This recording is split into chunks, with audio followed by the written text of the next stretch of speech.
This happened about a month ago. I was 35 and trying to rebuild my career after losing my job. I found myself in a small town in Arizona, the kind that doesn't appear on many maps. I had come to research the NASA Mars mission from 1963.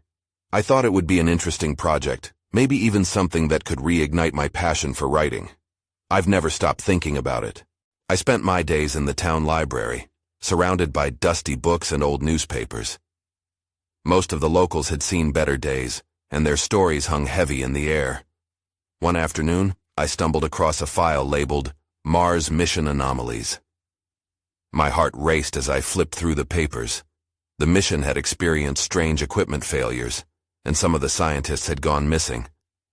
One photograph caught my eye, an eerie figure on the Martian surface that seemed to defy explanation. Maybe it was a trick of the light, but I couldn't shake off the feeling that it was something more. That night I started to hear whispers outside my door. I thought it was my imagination playing tricks on me, but then I spotted a shadow slipping past my window. My hands were clammy as I opened my front door. There was nothing there, just the stillness of the night. I returned inside, my heart pounding. The following morning I found an envelope on my doorstep.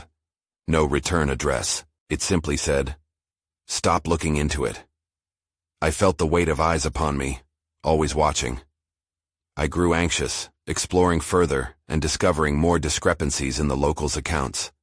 One elderly man recounted how he saw a glowing object in the sky during the mission.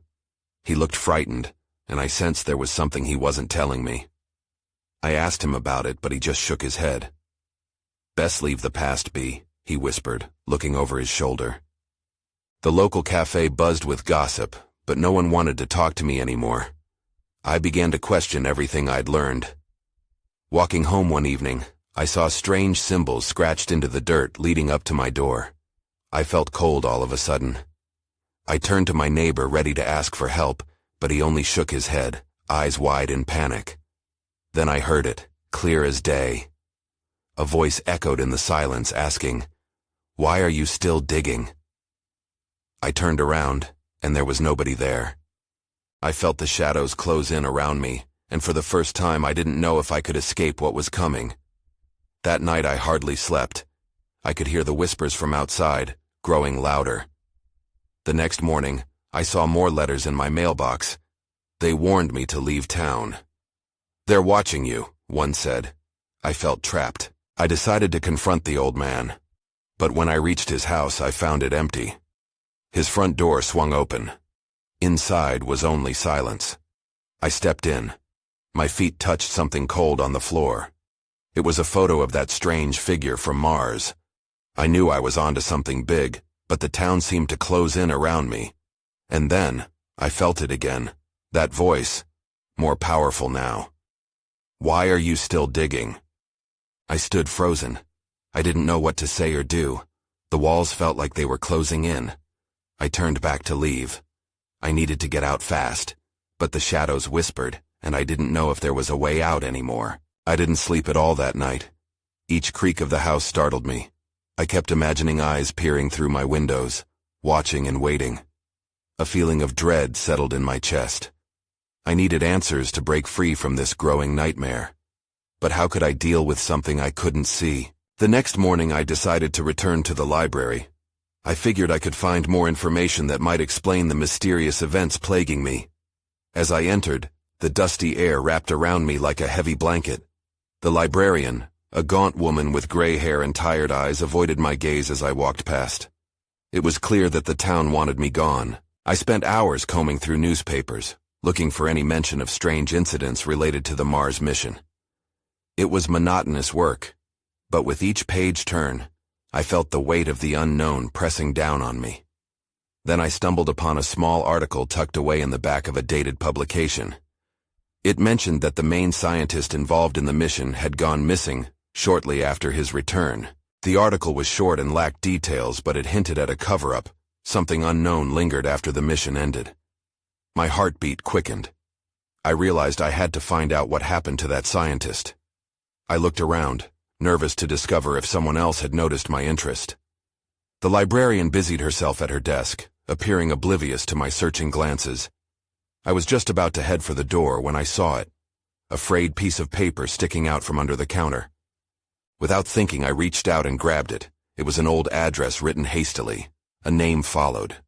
Dr. Emil Novak. He might know, I thought, excitement mingling with fear. As I pocketed the paper, the librarian finally looked at me, her eyes darting around the room as if she expected someone to burst in. "Are you sure you want to go down that road?" she whispered, her voice shaky. I hesitated. "What do you mean?"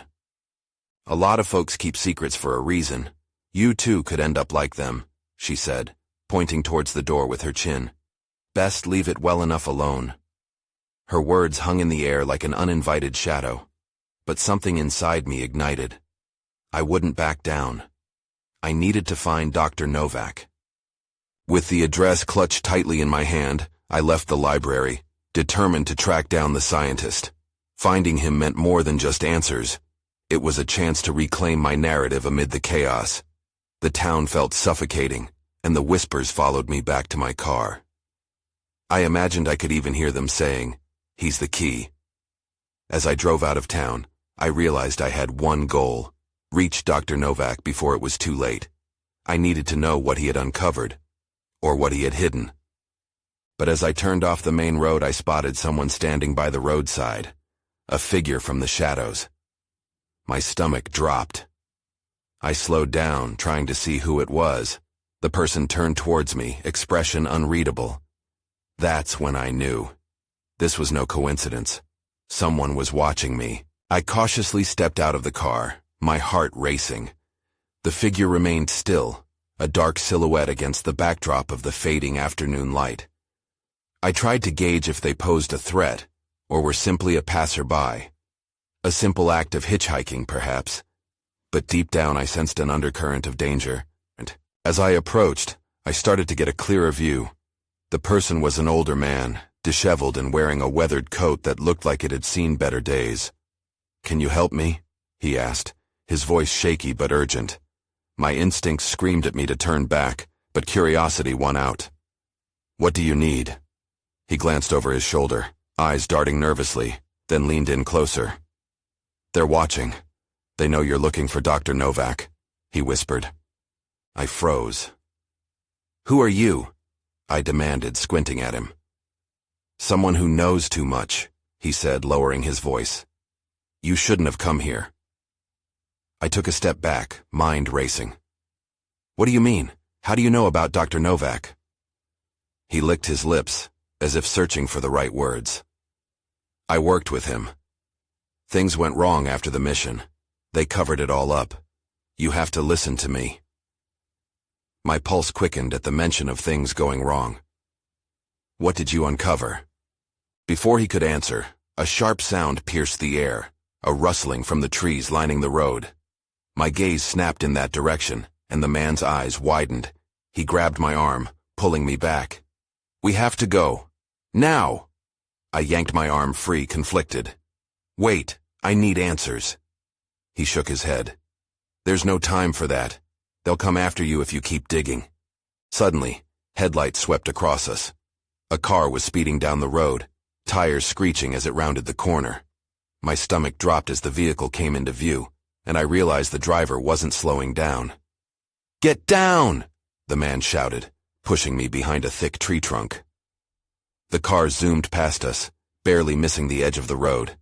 My breath hitched as I feared it would come to a halt and reveal who was behind the wheel. The man stayed close, eyes fixed on the road. "We have to go," he said. "They won't stop until they silence you." Confusion settled in my mind. Who were they? Was this just a chance encounter, or was the man connected to the very secrets I was trying to uncover? Without waiting for another response, he turned and started walking away from the road. I hesitated, torn between following him or retreating to my car, but I could feel the weight of his warning settle on my shoulders. I couldn't ignore it. I took a deep breath and hurried after him, fear and urgency propelling me forward. As we moved further from the road, I had no idea what awaited me or just how deep this rabbit hole would go. Then, in the distance, I heard a low rumble. The sound felt ominous, like something more than just a car engine. Our shadows danced as we hurried into the trees, and I couldn't shake the feeling that whatever was coming was far worse than anything I had faced yet. We plunged deeper into the thicket, branches snagging at my clothes as we navigated through the underbrush. I didn't dare glance back at the road, but the rumble continued, growing louder and more ominous. "Who are they?" I finally managed to ask, my voice a whisper. The man, who still hadn't told me his name, glanced around like a hunted animal. "Government agents. They're protecting something. Or covering something up." His voice trembled, and it stirred a mixture of fear and curiosity within me. I couldn't shake the feeling that we were being followed. I could hear the leaves rustling behind us, almost like a warning, and my heart raced again. But what does Dr. Novak have to do with any of this? He stopped abruptly and turned to face me, eyes fierce. "You really don't get it, do you? Dr. Novak's work, his research, it's dangerous. It involves things that most people would prefer to keep buried." I frowned, unsure of what he meant. "What kind of things?" Before he could reply, the low rumble surged again, now punctuated with a rhythmic thumping. I felt it vibrate through the ground beneath my feet. My instincts told me to run, but I was anchored to the spot, waiting for whatever horror was creeping upon us. Suddenly something large and dark flew over the treetops. My breath caught in my throat. It was a helicopter, its spotlight sweeping over the area as it inched closer. Panic surged through me. There was no way we could escape its gaze. "Quick," the man hissed. "We can't be seen." He tugged at my wrist, leading me further into dense foliage. We stumbled through the undergrowth, the darkness swallowing us whole. I caught a glimpse of the helicopter's spotlight cutting through the trees, the whir of its blades growing louder as it rolled over our hiding spot. Just as it passed overhead, the man ducked behind a thick trunk, pulling me down with him. I pressed myself into the dirt, my breath shallow, praying that the light wouldn't find us. "Stay quiet," he murmured, and I felt the urgency in his tone. The helicopter circled again, its spotlight illuminating patches of forest, but it seemed unaware of our presence. I held my breath as the whirring sound began to fade, only to be replaced by what seemed like distant shouts. "What now?" I whispered, anxiety tightening in my chest. "I know a place," he said, his voice steady despite the chaos. "It's hidden. They can't follow us there." Without waiting for my response, he stood and sprinted deeper into the woods. I followed closely, adrenaline fueling my steps. I had to trust him, but every nerve in my body screamed for me to turn back. Finally, we reached an old cabin, half concealed by the trees. The structure looked abandoned, its windows broken and door slightly ajar. Even so, it promised a refuge from whatever unseen threats lurked outside. He pushed the door open and gestured for me to go inside. The air felt stale and musty, yet I hesitated. What if this was a trap? The moment stretched, my heart pounding in my chest. That's when I saw it, a piece of paper fluttering near the edge of the floor. My eyes widened as I recognized a name at the top. Dr. Novak. I reached for it, but the man's hand shot out, stopping me. "Don't!" he shouted. Before I could respond, a deep rumble echoed through the air, but this one felt different. Foreboding. Everything went dark. I woke up to a dim light flickering above me. The musty smell of the cabin wrapped around me like a heavy blanket. My heart raced as I tried to piece together what had happened. The man was leaning against the wall, his face taut with tension. "Are you all right?" he asked, glancing at me. There was a desperation in his eyes, and it made me feel uneasy. "What was that noise?" I croaked, still disoriented. He shook his head. "I don't know. Whatever it wasn't natural. We need to keep moving." He stepped toward the door, but I grabbed his arm. "Wait, what was that paper? What was Dr. Novak involved in?" He looked at me, a mixture of fear and frustration. "You need to understand, Dr. Novak's research involves something extraordinary. It's why they're after him. And now us." A cold shiver ran down my spine. Extraordinary how? He took a deep breath, scanning the room. He was studying phenomena related to extraterrestrial technology. The government deemed it too dangerous for anyone to know about. I tried to process his words. Was he serious? It felt like a plot from a bad sci-fi movie. You mean aliens? Yes, he said, his voice barely above a whisper. And whatever he found has made a lot of people very nervous. As he spoke, I heard a crash outside. My heart leaped into my throat.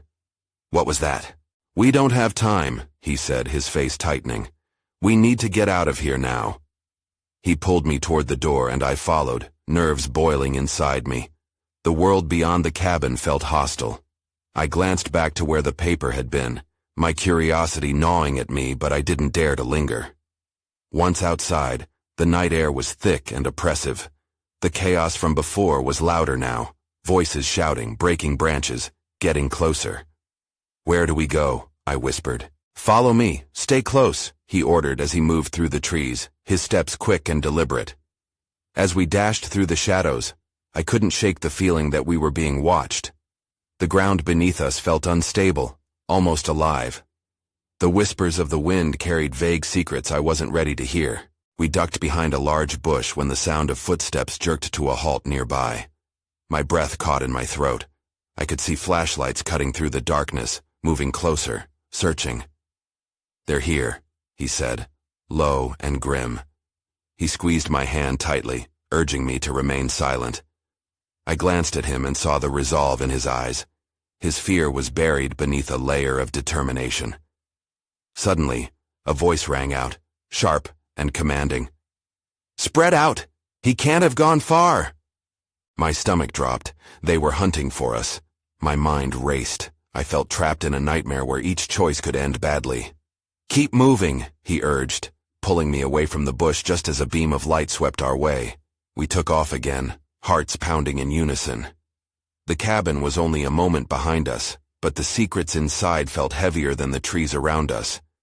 What had Dr. Novak uncovered? And why were we now part of this dangerous game? Then everything changed again. In the distance, a dull thrum began to rise, almost like a heartbeat, echoing through the quiet forest. Something was coming, and it wasn't just the agents. As we sprinted deeper into the woods, the thrum grew louder, reverberating through the ground beneath our feet. My pulse quickened. The feeling of being hunted intensified with every step. I could sense the urgency in his grip on my hand. Where are we going? I gasped, trying to keep pace. There's a safe point not far from here, he said, glancing back nervously. If we can reach it, we might find shelter and a way to contact someone who can help. I wanted to ask more questions, but I knew now wasn't the time. Each snap of a twig nearby sent a shock of fear through me. The agents were closing in, and so was whatever was causing that thrum. Suddenly, a flash of light split the darkness ahead. It was blinding and oddly pulsing, like a beacon calling out to us from the depths of the trees. My instinct screamed to turn back, but he tugged me forward. What is that? I managed to say, fear coiling tighter in my stomach. I don't know, he replied, his eyes fixed firmly ahead. But we can't ignore it. As we approached, the air shifted, feeling electric. The light became more defined, revealing a clearing. And within it, a strange structure emerged. It looked like an oversized, shimmering eggshell, reflecting the surrounding trees with an otherworldly glow. The dull thrum seemed to emanate from within. Is that? I stumbled over my words, disbelief freezing me in place. Whatever Dr. Novak was researching, he murmured, just as uncertain. It might be connected. We reached the edge of the clearing when I stopped short, a tingle creeping up my spine. What if it's a trap? Better than the alternative, he responded, though I could see the flicker of doubt in his eyes. Just then, we heard shouting from behind us, closer than before. The agents were on our trail. We have to decide now, he urged. The pulsating light beckoned like a siren. I had no idea what lay inside that structure, but I felt a pull toward it, an inexplicable curiosity battling my instinct to run. If we go in there, we might find out what's really going on, I said, desperately trying to convince both of us. He hesitated for only a moment before nodding, determination flashing back in his gaze. All right, but we stick together. No splitting up. With that agreement, We dashed toward the structure, heart pounding in sync with the eerie thrum. We reached the entrance, a large opening that seemed to pulse in rhythm with the light. As we crossed the threshold, the air became thick with a strange energy. Inside, the walls glimmered, pulsating in hues of blue and green. The sound enveloped us, louder and more vibrant, vibrating through my entire being. Then, without warning, the entrance shuddered, as if something beyond was responding to our presence. I turned back, panic rising again. "Someone is following us," I gasped, feeling a new urgency. Just as I spoke, the lights flickered, and the ground trembled. In the distance, I caught the silhouettes of 2 agents rushing into the clearing, but then, something unexpected happened. The pulsing light intensified, and I felt a sudden surge of energy, pulling me deeper into the mysterious structure. My mind raced with questions. What were we about to uncover? And could we truly trust whatever lay ahead? The moment we stepped inside, the energy shifted. It was as if the very air were alive, wrapping around us, warm and tingling. I could barely process what I was feeling. I wanted to ask questions, but before I could open my mouth, the walls shimmered again, and a deep hum resonated through the space. "Do you feel that?" he asked, his voice barely above a whisper. I nodded, heart racing. "It's like it knows we're here." Suddenly, the light flared brilliantly. I squinted as the center of the structure darkened, revealing what looked like etchings on the floor. Symbols moved and shifted, forming patterns I couldn't decipher, yet they felt oddly familiar, as if they'd been tucked away in my mind all along. "What is this place?" I breathed, stepping closer to the markings. They pulsed softly beneath my feet, almost in response to my curiosity. "I think it might be some kind of control panel," he said, peering over my shoulder. "But it's not like anything I've ever seen. It's almost organic." Before I could react, a loud bang echoed from the entrance. The agents were in, and the darkness outside contrasted sharply with the glow from the structure. I whirled around, my heart sinking. "Quick, we need to find a way to hide," I said, scanning the interior frantically. But all I could see were the endless shimmering walls and the strange symbols. "No, wait," he said urgently. "We should see if we can activate this thing. It might be our only chance to escape." A loud crash sounded as the agents burst through the entrance, shouts ringing in my ears. The last thing I wanted was to be trapped here, but the magnetic pull of the symbols was mesmerizing. I hesitated, torn. But what if it doesn't work? Then we'll be stuck here with them, and who knows what they want, he insisted, desperation creeping into his voice. "Just trust me. We can't let them find us." Taking a deep breath, I turned back to the markings. They glimmered in response to the urgency of the situation. I felt an instinctive urge to reach out and touch them. As my fingertips brushed against the surface, the symbols flared brighter, illuminating the space around us. In that instant, everything changed. The structure rattled and a blaring sound filled the air, drowning out the agents' shouts. My heart raced as the symbols began to shift violently, spinning and forming into a vortex of light. "What's happening?" he shouted, backing away. "I don't know," I yelled, my fear morphing into awe. Then from the center of this swirling light, an image projected itself into the air. It was a map of the stars, vibrant and alive, but with an unmistakable mark on it. An eerie sense of recognition washed over me. That's when I saw it. A pinpoint where the symbol matched those on the floor. "Look," I exclaimed, pointing to the display. "It's showing us something." "Is it Mars?" he asked, voice shaky. The agents' voices grew closer, but the sight before us held my attention captive. "What's on Mars?" I wondered aloud, feeling a wave of dread rush over me. What are we getting pulled into? Before either of us could ponder longer, a blinding surge sent us both stumbling backward. The entrance flickered with shadows, and I realized with horror that the agents were nearly upon us. Just as we braced for impact, the vortex tightened, pulling us both toward its center. Then everything went dark. I couldn't see, couldn't hear anything but the rush of wind and a deafening silence enveloping us. Where did we just go? What choice had we made? I don't know how long we were in that darkness. Time felt meaningless. It was like drowning in silence, but then a rush of sound came back, slowly creeping in like the tide against the shore. I opened my eyes, blinking against bright lights that surrounded us. We were sprawled on a sandy surface. I pushed myself up, brushing off the grains that coated my skin. The sky was an unusual shade of reddish-brown, much different from the blue I was used to. I looked at him. His eyes were wide with shock.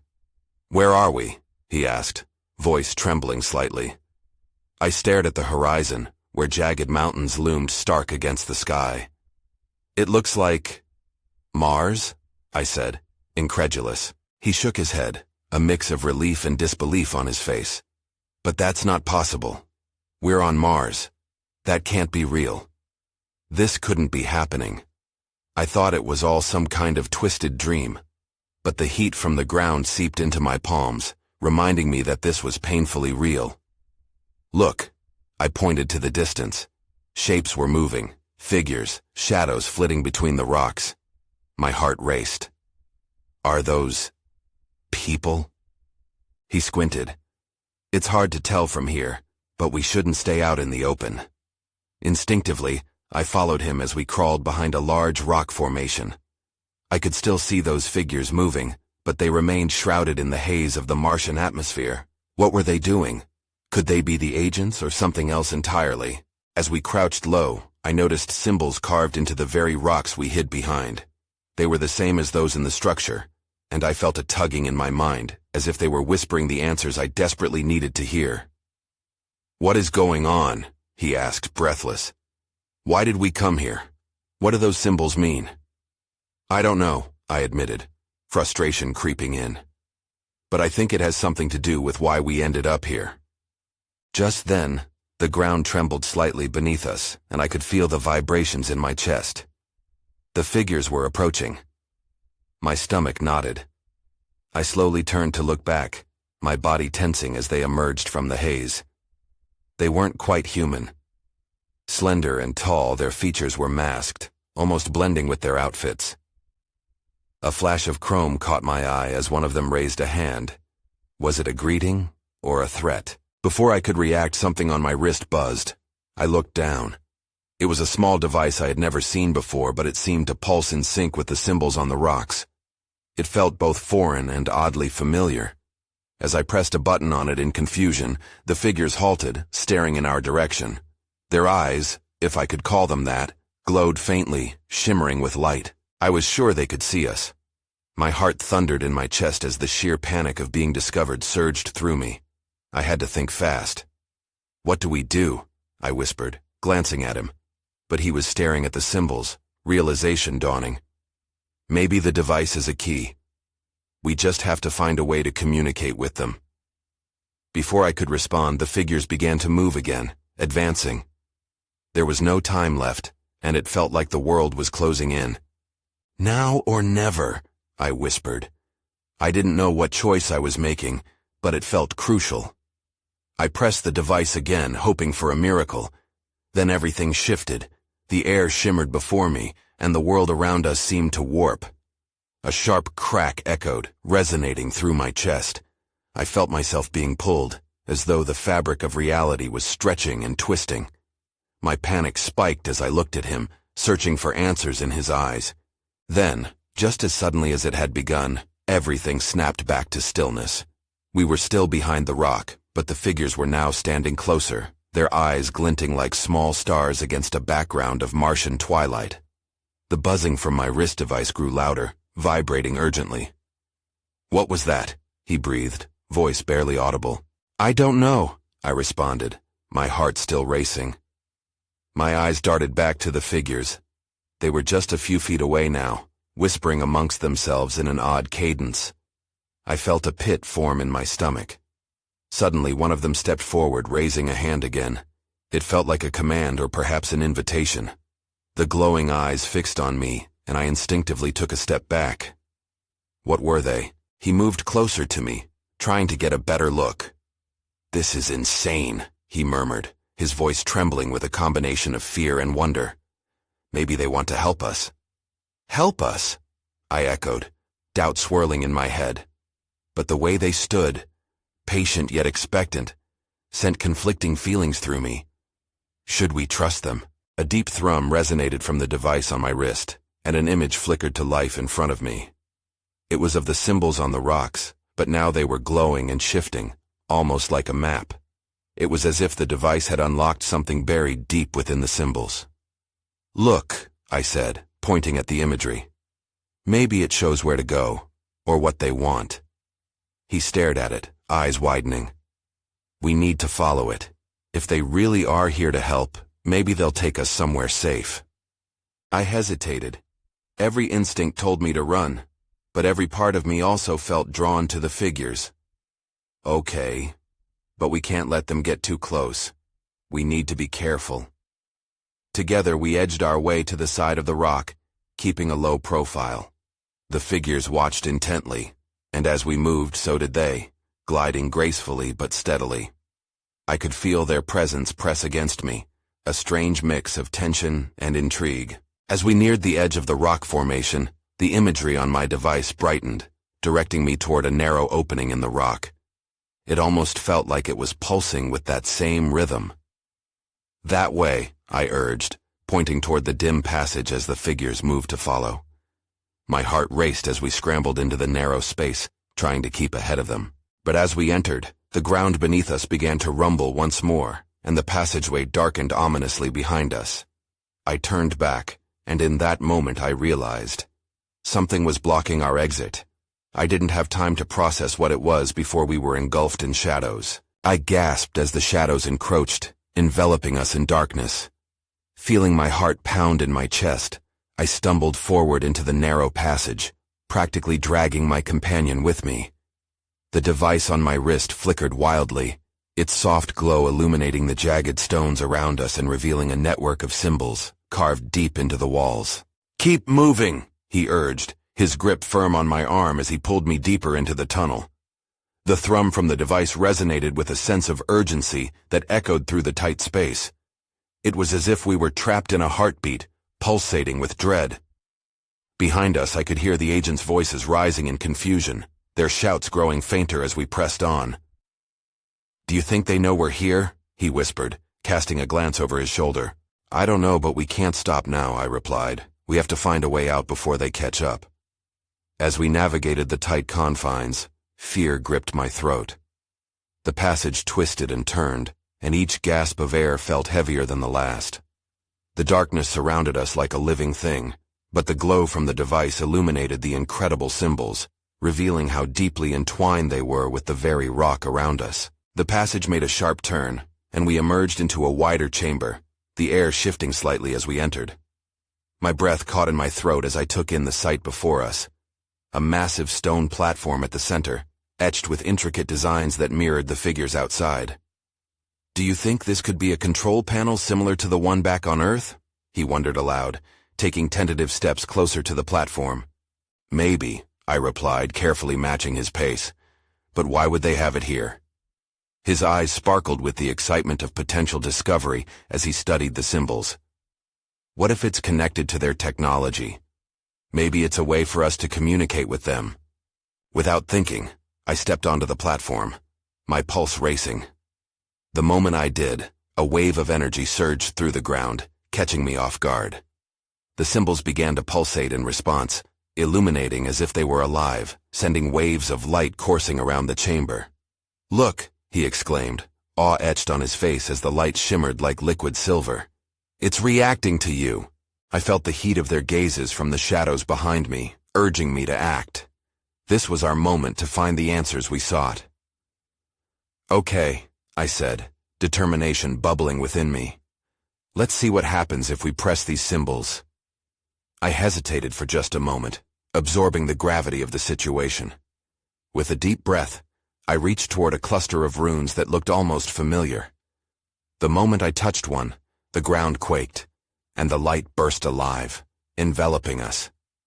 Flickers of images flashed in my mind, a history of the Martian symbols, the mission of 1963, and the truth behind what had been hidden for decades. I saw the scientists, including Dr. Novak, gathered in secret, speaking of something monumental, something that should never have been brought back from Mars. As the last image faded, the chamber fell silent. The trembling stopped, and for a moment, it felt as if the world were holding its breath. But the faint echoes of shouting reached us again, growing louder. "We don't have much time," I exclaimed, heart racing. "We need to find a way to escape before they—" Suddenly, the ground beneath the platform rippled like water. A sudden urgency gripped me as the walls began to shift, revealing an exit at the back of the chamber, illuminated by the same pulsing light that had drawn us here. "Let's go," he shouted, and we rushed toward the opening just as a crashing sound echoed from the entrance.